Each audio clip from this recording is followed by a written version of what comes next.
نبی صلی اللہ علیہ وآلہ وسلم کا فرمان علی شان ہے، صلو کما رأیتمونی اصلی، نماز اس طرح پڑھو جس طرح مجھے پڑھتا ہوا دیکھتے ہو، یا نماز اسی طرح پڑھو جس طرح تم نے مجھے نماز پڑھتے ہوئے دیکھا ہے۔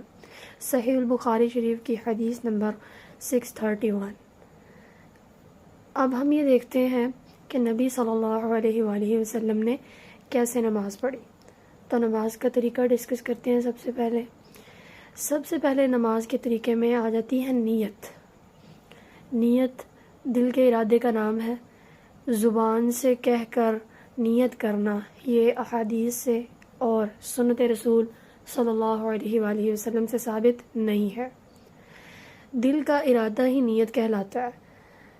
اس کے بعد نیت کرنا، دل میں ارادہ کر لیا کہ میں نے نماز شروع کرنی ہے، کھڑے ہو گئے، بالکل صحیح طریقے سے کھڑے ہو گئے، خانہ کعبہ کی طرف منہ کر کے۔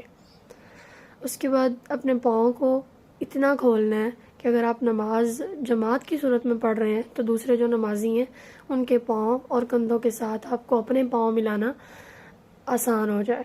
صحابہ کرام رضی اللہ تعالیٰ عنہ جو تھے نا، وہ بلا کیا کرتے تھے، کندھے اور قدم اس طرح ملا کر کھڑے ہو جاتے تھے جماعت کی صورت میں۔ جب نماز کے لیے کھڑے ہونا ہے تو برابر کھڑے ہوں، اس طرح کھڑے ہونا ہے کہ ہمارے جو پاؤں کا رخ ہے نا بالکل سیدھا کعبہ کی طرف ہو، قبلہ رخ ہو۔ یہاں تک بات ہو گئی نیت کی، جو کہ صرف دل میں کرنی ہے۔ یہ جو لوگ کہتے ہیں کہ جی کعبے کی طرف منہ کر کے اتنی رکعات، یہ والی نیت نبی صلی اللہ علیہ وآلہ وسلم سے ثابت نہیں ہے۔ اور ہم کیا ڈسکس کر رہے ہیں، وہ والی نماز جس کے بارے میں نبی صلی اللہ علیہ وآلہ وسلم نے فرمایا کہ بالکل اس طرح پڑھو جیسے مجھے پڑھتے ہوئے دیکھتے ہو۔ تو اب ہم بالکل ساری کی ساری وہی باتیں ڈسکس کریں گے جو صحابہ نے نبی صلی اللہ علیہ وآلہ وسلم کو پڑھتے ہوئے دیکھا۔ نیت ہو گئی، نیکسٹ نماز شروع کریے۔ اللہ اکبر آپ نے کہنا ہے، تکبیر تحریمہ، ہاتھوں کو اٹھا کر یا کندھوں تک یا کانوں کے نچلے کناروں تک، ٹھیک ہے۔ اللہ اکبر کہنا ہے، آپ کا جو سر ہے وہ تھوڑا سا جھکا ہوا ہو اور نگاہیں بالکل سجدے کی حالت میں۔ اس کے بعد ہاتھوں کو اٹھا لیا، اور ہاتھوں کو اٹھانے کا مطلب یہ ہے کہ ہاتھوں کو صرف اٹھانا ہے، کانوں کے ساتھ لگانا نہیں ہے۔ کچھ لوگ کیا کرتے ہیں کہ ہاتھ اٹھاتے ہیں تو دونوں کانوں کو پکڑ لیتے ہیں۔ نہ تو کانوں کو پکڑنے کی ضرورت ہے، نہ ان کو ہاتھ لگانے کی ضرورت ہے۔ کیوں؟ کیونکہ یہ سنت ہی نہیں ہے۔ ہم نے وہ کرنا ہے جو سنت عمل ہے۔ پھر جب ہاتھ اٹھائیں گے تو ہاتھوں کی انگلیاں نہ تو اتنی کھولنی ہے کہ بندہ عجیب ہی لگنے لگ جائے، اور نہ اتنی ساتھ ملا لینی ہے کہ فاصلہ ہی نہ ہو، نارمل، ٹھیک ہے نا۔ ہاتھ کھڑے ہو گئے، اٹھا لیے۔ یہ ہاتھوں کا اٹھانا جو ہے اس کو رفع یدین کہتے ہیں۔ سٹارٹنگ میں اس کو تکبیر تحریمہ بولیں گے جب ہم بولتے ہیں ہاتھ اٹھا کر اللہ اکبر۔ تو ہاتھ اٹھائے، اس کے بعد ہاتھ باندھ لیے۔ ہاتھ کہاں پہ باندھنے ہیں؟ دایاں ہاتھ جو ہے اس کو بائیں پر رکھنا ہے، ٹھیک ہے، اور دونوں ہاتھوں کو سینے پر باندھ لینا ہے۔ یہ جو ہے نا ناف پہ باندھنا ہے یا یہ والی روایات، یہ بالکل ضعیف ہے۔ ہم نے وہ کرنا ہے جو سنت عمل ہے۔ بار بار میں آپ لوگوں سے یہی بات کہہ رہی ہوں کہ ہم نے وہ کرنا ہے جو سنت عمل ہے۔ پھر جب دونوں ہاتھوں کو سینے پر باندھ لیں گے، پھر کیا ہوگا، دائیں ہاتھ سے بائیں ہاتھ کو معمولی سا پکڑ لینا، ٹھیک ہے، معمولی سا، اتنا زور نہیں لگانا کہ نشان ہی پڑ جائے۔ اس کے بعد جیسے ہی ہاتھ باندھ لیے تو سب سے پہلی دعا آپ کون سی پڑھیں گے؟ سبحانک اللہم وبحمدک وتبارک اسمک وتعالی جدک ولا الہ غیرک۔ یہ پڑھ کے پھر کیا پڑھیں گے؟ بسم اللہ الرحمن الرحیم، سورۃ الفاتحہ پڑھیں گے۔ الحمد للہ رب العالمین الرحمن الرحیم مالک یوم الدین ایاک نعبد و ایاک نستعین اہدنا الصراط المستقیم صراط الذین انعمت علیہم غیر المغضوب علیہم ولا الضالین آمین۔ اگر تو باہم جماعت کی صورت میں پڑھ رہے ہیں تو جو مقتدی ہیں وہ امام کے ساتھ، جب امام آمین کہے گا تو مقتدی اس کے پیچھے آمین بولیں گے بلند آواز میں۔ سورۃ الفاتحہ کے بارے میں یہ حکم ہے کہ وہ پڑھنا ہر حال میں فرض ہے، خواہ آپ اکیلے نماز پڑھ رہے ہیں، خواہ آپ جماعت کی صورت میں نماز پڑھ رہے ہیں۔ فاتحہ کا ادا کرنا ضروری ہے، کیونکہ اس کی نماز ہی نہیں جس نے فاتحہ نہیں پڑھی۔ یہ بھی نبی صلی اللہ علیہ وآلہ وسلم کی حدیث ہے۔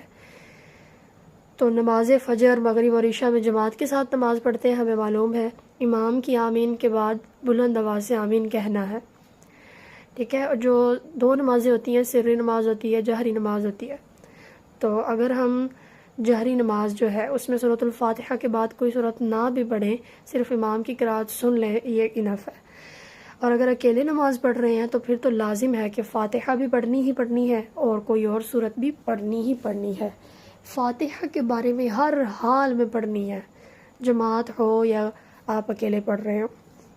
فاتحہ کے بعد اب اگلی کوئی بھی سورت آپ پڑھ سکتے ہیں جی، جیسے کہ بسم اللہ الرحمن الرحیم، قل هو اللہ احد اللہ الصمد لم یلد ولم یولد ولم یکن لہ کفوا احد۔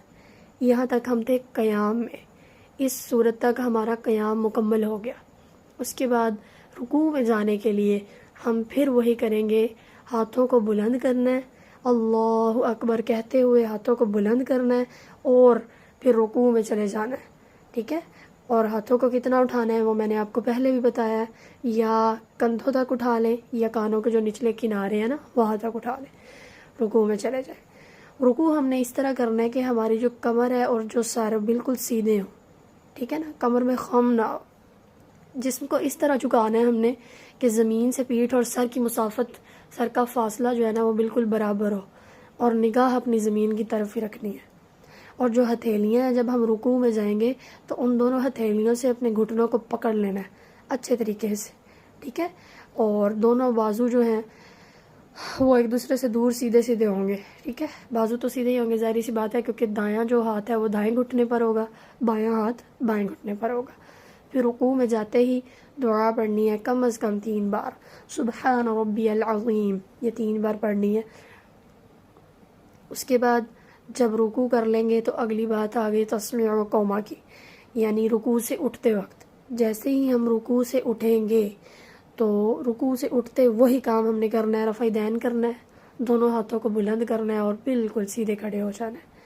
جب رکوع سے سر اٹھائیں گے تو پڑھنا ہے سمع اللہ لمن حمدہ، ہاتھوں کو بلند کیا اور کہنا ہے سمع اللہ لمن حمدہ، اور ہاتھ چھوڑ دینے ہیں۔ اور پھر کیا پڑھنا ہے؟ بالکل اطمینان سے کھڑے ہو کر پڑھنا ہے ربنا ولک الحمد حمدا کثیرا طیبا مبارکا فیہ۔ یہ پڑھ کے پھر دوبارہ کہنا ہے اللہ اکبر اور سجدے میں چلے جانا ہے۔ یہاں پہ آپ نے ایک بات ذہن میں رکھنی ہے کہ جب ہم سجدے میں جائیں گے نا اس وقت دوبارہ سے ہاتھوں کو کانوں یا کندھوں تک اٹھانا نہیں ہے۔ سجدے میں جائیں گے نا تو بس اللہ اکبر زبان سے بولیں گے اور سجدے میں چلے جائیں گے۔ اور یاد رکھیں کہ جب بھی سجدے میں جانا ہے سب سے پہلے اپنے دونوں ہاتھوں کو زمین پہ رکھنا ہے، پھر گھٹنے لگانے ہیں۔ ہمارے ہاں جو زیادہ عمل دیکھا جاتا ہے لوگوں کا، وہ پہلے گھٹنے زمین پہ ٹیکتے ہیں اور پھر ہاتھ لگاتے ہیں، پھر سجدہ کرتے ہیں۔ یہ عمل نبی صلی اللہ علیہ وآلہ وسلم کی سنت نہیں ہے۔ ہم نے وہ کرنا ہے جو سنت ہے، اور سنت کیا ہے؟ سجدے میں جاتے ہوئے پہلے ہاتھ لگانے ہیں اور پھر گھٹنے۔ سجدے میں جب جانا ہے تو اپنی پیشانی اور ناک دونوں زمین پر لگانی ہے۔ کچھ لوگ ایسے سجدہ کر رہے ہوتے ہیں کہ ان کی پیشانی تو زمین سے لگی ہوتی ہے لیکن ناک وہ اٹھا لیتے ہیں، لیکن ایسے نہیں کرنا، ناک بھی لگانی ہے اور پیشانی بھی زمین کے ساتھ لگا دینی ہے۔ سجدہ 7 اعضاء پر ہوتا ہے، ٹھیک ہے، 7 اعضاء پر سجدہ کرنا واجب ہے، خواہ وہ مرد ہو خواہ وہ عورت ہو۔ وہ 7 اعضاء کون سے ہیں؟ پیشانی آ جاتی ہے، اس میں ناک کا حصہ آ جاتا ہے، دونوں ہاتھ، دونوں گھٹنے، دونوں پاؤں کی انگلیاں، اور ہاتھ پاؤں کی انگلیوں کا رخ جو ہے وہ قبلے کی طرف ہونا چاہیے، ٹھیک ہے۔ اس طرح سجدہ کرنا ہے۔ دونوں ہاتھ زمین پر کانوں کے برابر رکھنے ہیں جب سجدے کی حالت میں ہوں گے، اور کوہنیوں کو زمین سے اوپر رکھنا ہے اور جسم سے دور رکھنا ہے۔ اور جماعت کی صورت میں ہاتھ اس حوالے سے اس طرح رکھنے ہیں کہ ساتھ والے نمازی کو تکلیف نہ پہنچے۔ یہ نہ ہو کہ بندہ کہے جی سنت ہے، بازو جو ہے وہ کھولنے ہیں، ساتھ والے کو بندہ تکلیف پہنچاتا رہے، یہ بھی غلط بات ہے، ٹھیک ہے۔ نبی صلی اللہ علیہ وآلہ وسلم جب سجدہ کرتے تھے تو اتنا اونچا کرتے تھے اور ان کے جو بازو تھے وہ اتنے کھلے ہوتے تھے کہ ان کی بغلوں کی جو سفیدی ہے وہ بھی نظر آتی تھی، بالکل صحیح حدیث۔ سجدے کے بعد سجدے میں جو پاؤں کی ایڑیاں ہیں وہ بھی ملانی ہے.